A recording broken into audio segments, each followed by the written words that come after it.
النهاردة بقى ان شاء الله هنعمل احلى فراخ محشية بلسان العصفور في الفرن في الكيس الحراري بدون سلق وبدون تحمير. هنعمل احلى فراخ تكون محشية معانا النهاردة. بس نقول بسم الله الرحمن الرحيم والصلاة والسلام على رسول الله.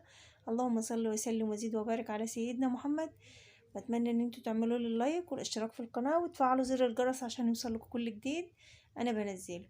اول حاجة كده نقول بسم الله الرحمن الرحيم ونجيب طاسة أو كسرولة على النار ونحط فيها شوية من الزيت ونحط فيها نص كوباية من لسان العصفور ونحمره، لأن دايما فيه كده علشان ما يتحرقش مننا وما يبقاش واحدة لون وواحدة لون، لغاية ما لسان العصفور بتاعنا يتحمر وياخد لون حلو والتحميرة حلوة.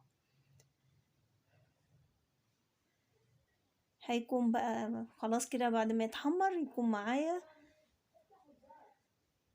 نص كوباية من الزبيب او ربع كوباية من الزبيب حسب الفرخة او حجم الفرخة اللي انت هتعمليها. وكمان بيكون معايا بصلتين كبار متقطعين مكعبات، واكون مقلبة معاهم نص معلقة من الملح ونص معلقة من الفلفل، واشوح كده البصلاية بتاعتي مع لسان العصفور واسيبهم على النار مع بعض كده متشوحين لمدة 5 دقايق كده او 10 دقايق على نار هادية لغاية ما البصلة بس تدبل كده مع لسان العصفور زي ما انتوا شايفين كده. خلاص كده انا هطفي عليها وهنروح للفرخة بتاعتنا. الفرخة بتاعتنا زي ما انتوا شايفين نقعينها كويس وغسلينها وعاملين فيها الفتحات اللي انا بوريها لكم دي.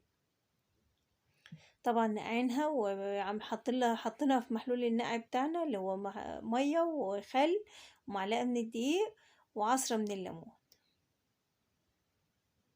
ونسيبها فيها شويه وبعد كده ننشفها كويس ونبتدي بقى نتبلها بمعلقه من الملح ومعلقه من الفلفل.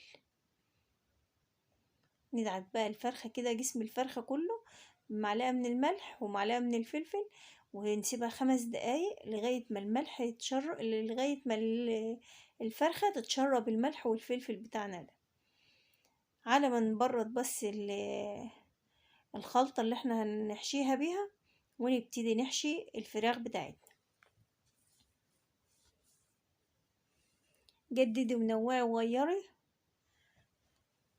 لولادك علشان طبعا التجديد ده مهم في الاكل، ما يبقوش زهقانين من الاكل كل يوم. لا احنا هنعمل كل يوم حاجة جديدة وكل يوم هنعمل الاكل بتاعنا بطريقة جديدة. خلاص هبتدي بقى دلوقتي احشي الفراخ. هاجي كده بين الجلد واللحم واحشي لسان العصفور بتاعي مع البصل اللي انا دبلته على النار، وطبعا حاطه فيه ملح وفلفل وكمان نص كوباية من الزبيب.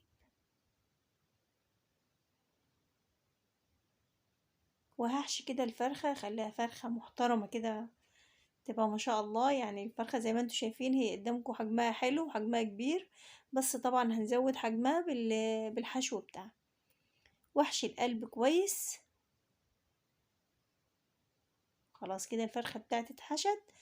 ابتدي بقى اقفلها حلو علشان طبعا احنا هنحطها في الكيس الحراري، فان شاء الله مش حاجة ما فيش حاجة منها هتطلع بره الفرخة. وهكون مقطعة برضك حبيتين من الكوسة وحبيتين من البطاطس علشان اضيفهم معاها في الكيس الحراري.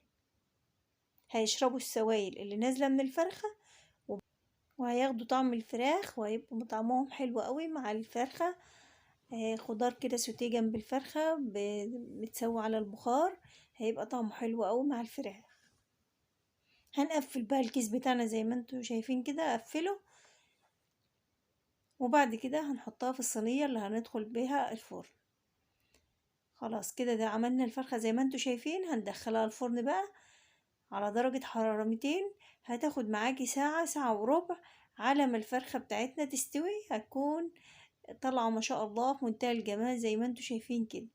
واحلى فراخ تاكليها محشية بلسان العصفور في الفرن من غير سلق وتحمير. يا رب يكون الفيديو عجبكم واستفدتوا منه، واشوفكم على خير في فيديو جديد، والسلام عليكم ورحمة الله.